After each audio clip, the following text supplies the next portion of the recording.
This is Keep the Faith Ministry News. I'm Hal Mayer. A philosophy professor in Ohio filed a lawsuit against his university for punishing him after he refused to refer to a transgender student according to their preferred gender pronoun. In January, Nicholas Merriweather, an evangelical Christian and a 22-year employee at Shawnee State University, responded to a question from Alina Bruning saying, "Yes, sir. Bruning is a biological man who identifies as a woman." Bruning approached Merriweather after class and demanded that he refer to him using feminine pronouns. When Merriweather did not instantly agree, Bruning promised to get him fired and used derogatory language toward the professor. Merriweather, who refers to all of his students as sir, ma'am, Mr., or miss, offered to use the student's first or last name instead, but this did not satisfy university administrators or the student. Shawnee State University's non-discrimination policy defines gender identity as a person's innermost concept of self, as male or female, or both or neither, how individuals perceive themselves, and what they call themselves. Merriweather believes God created only two genders, male and female, which are determined by a person's biology. Roberta Milliken, acting dean of the College of Arts and Sciences, launched an investigation into the matter and formally charged Merriweather with causing a hostile environment in his classroom for refusing to violate his religious beliefs.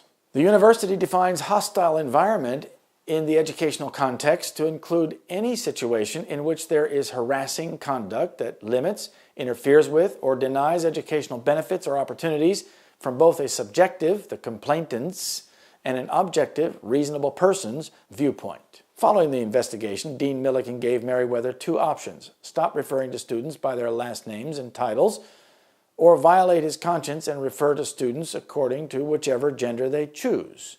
Merriweather submitted a grievance request to the union, arguing the university violated his freedom of expression. The professor met with a school administrator and union representative to explain how his religious freedom was being corroded. According to the lawsuit, they openly laughed at Merriweather's religious convictions and denied his grievance request. Merriweather's religious beliefs were also ridiculed by school faculty in 2016 after the Obama administration issued Title IX guidance on transgender students. The professor met with Jennifer Pauley, chair of the Humanities Department, to discuss how the guidelines affected him. The suit claimed Pauley said Christians are primarily motivated out of fear, that the doctrines of hell are harmful and should not be taught, and that faculty members who adhere to a certain religion should be banned from teaching courses regarding that religion. Merriweather is being represented by Alliance Defending Freedom, which has won 2 Supreme Court cases related to religious freedom. Tolerance is a two-way street, said ADF Senior Counsel Travis Barham. Universities are meant to be a marketplace of ideas, not an assembly line for one type of thought, but apparently Shawnee State has ignored that foundational truth. The university refused to consider any solutions that would respect the freedoms of everyone involved. It instead chose to impose its own orthodoxy on Dr. Merriweather under threat of further punishment if he doesn't relinquish his rights protected by the First Amendment. Likewise also as it was in the days of Lot. Luke 17, verse 28.